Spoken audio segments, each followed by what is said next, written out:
নিজেকে শূন্য করুন, নিজেকে সাধারণ করুন, নিজের মধ্যে পরিপূর্ণভাবে শূন্যতা সৃষ্টি করুন।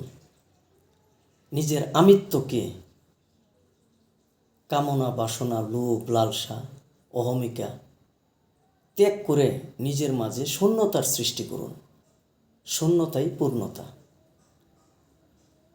নিজের নফসকে পরিশুদ্ধ করুন। নফসের চারপাশে কাম, ক্রোধ, লোভ, মদ, মোহ, মাৎসর্য, এই যে খন্নাসরূপী শয়তানের ৬ রূপ হয়ে এভাবে আছে, এদেরকে আপনি ত্যাগ করুন, বর্জন করুন। শয়তানের বাসা নফস থেকে পরিপূর্ণভাবে ভেঙে ফেলুন, গুঁড়িয়ে ফেলুন। দেখবেন অবশ্যই অবশ্যই নফস পরিশুদ্ধ হয়ে আল্লাহ পাকের নূরের তাজাল্লি অর্থাৎ রুহের সন্ধান পাবে। সেদিন নফস রুহের মধ্যে ফানা হয়ে ফানা ফিসায় ফানা ফিল্লা বাকাবিল্লা হয়ে যাবে। কাজে নফসের পরিশুদ্ধতা খুবই প্রয়োজন। আল্লাহ পাককে পেতে হলে, আল্লাহ পাকের রহমত পেতে হলে, আল্লাহ পাকের দর্শন পেতে হলে, আল্লাহ পাকের দিদার লাভ করতে হলে, আল্লাহ পাকের রূহ নিজের মধ্যে রুহের তাজাল্লি দেখতে চাইলে অবশ্যই নফসকে পরিশুদ্ধ করতে হবে। নফসের পরিশুদ্ধতার কোনো বিকল্প নাই। পরিশুদ্ধ নফসই আল্লাহ পাওয়ার পূর্ব শর্ত।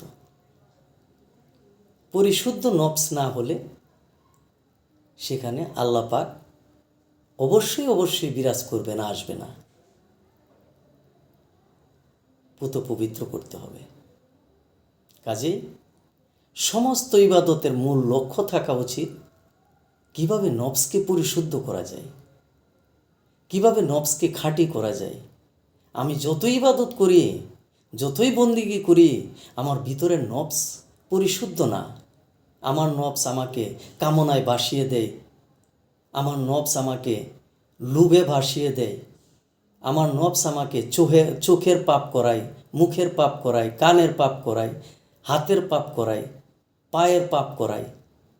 কী হবে? আমি যতই ইবাদত করি, যতই ইবাদতে আমি গা ভাসাই ফেলি, যতই ইবাদতের মধ্যে আমি ডুবে থাকি, কিন্তু এই নফসের অপরিশুদ্ধতার কারণে আমি আমার ইবাদতের কোনো রেজাল্ট আমি পাবো না, আমি আমার ইবাদতের কোনো ফল আমি পাবো না।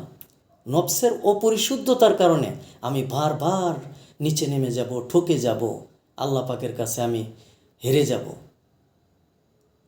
আল্লাহকে পাওয়ার জন্য যে আমার একটা ভিতরে আগ্রহ, ইচ্ছা, সব নষ্ট হয়ে যাবে, ধ্বংস হয়ে যাবে শুধু এই নফসের অপরিশুদ্ধতার কারণে। কাজে অবশ্যই আল্লাহ পাকের সালাত আদায় করুন, সালাতে ডুবে থাকুন। ৫ ওয়াক্ত সালাতের পাশাপাশি আপনি সালাতে দাইম ও কায়েম থাকুন। আল্লাহ জিনাহুম আলা সালাতিহিম দাইমুন, সূরা মারিজের ২৩ নম্বর আয়াত। আপনি সর্বসময় সালাতে কায়েম ও দায়েম থাকুন।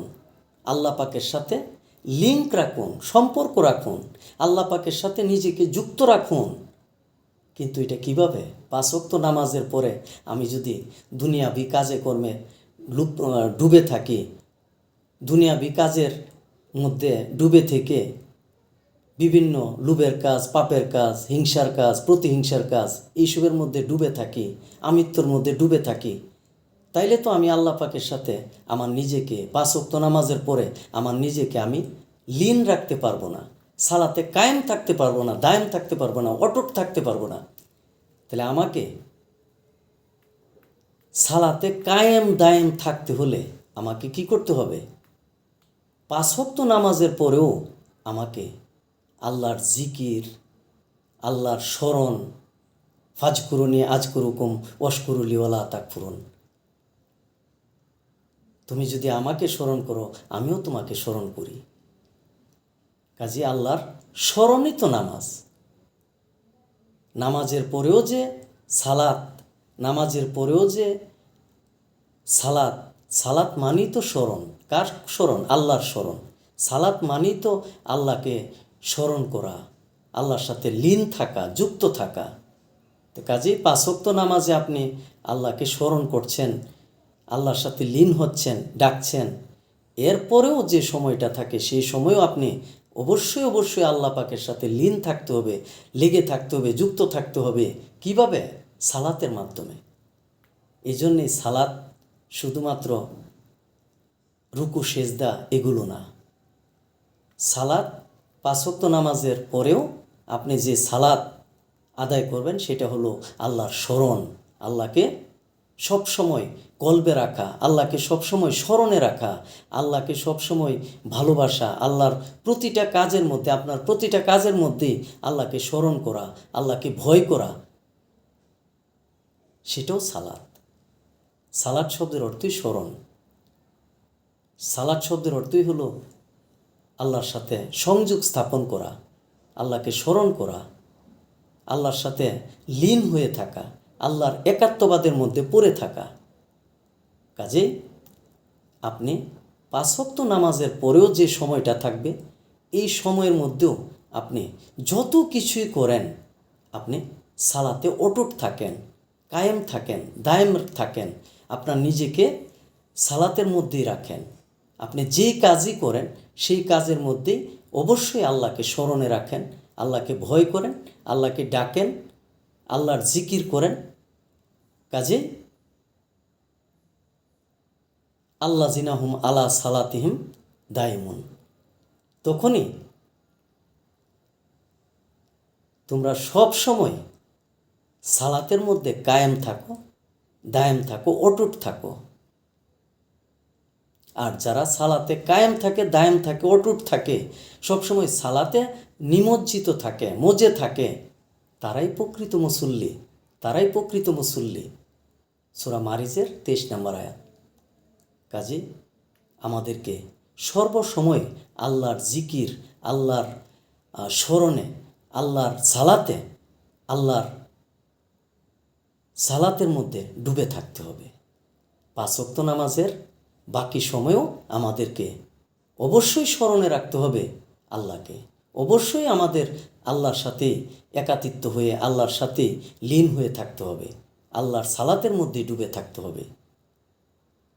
আমরা যদি 5 ওয়াক্ত নামাজের পরে যদি আমরা ভাবি আল্লাহর সমস্ত স্মরণ আমার শেষ হয়ে গেছে, সমস্ত দায়িত্ব শেষ হয়ে গেছে, না, তাইলে তো আল্লাহ পাক এই মারিজের 23 নম্বর আয়াতে আল্লাযিনা হুম আলা সালাতিহিম দাইমুন, যারা সর্বসময় আল্লাহর সালাতের মধ্যে দায়েম থাকে, কায়েম থাকে, লীন থাকে, যুক্ত হয়ে থাকে, তারাই আসল মুসল্লি।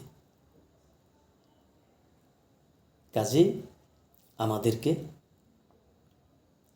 5 ওয়াক্ত নামাজের পরেও যে সময়টুকু থাকে, যে সময় আমরা পাই, সর্বসময় আমাদেরকে জিকির, স্মরণ, আল্লাহর সাথে লীন, সালাতে অটুট থাকতে হবে, দাইমি সালাত আদায় করতে হবে।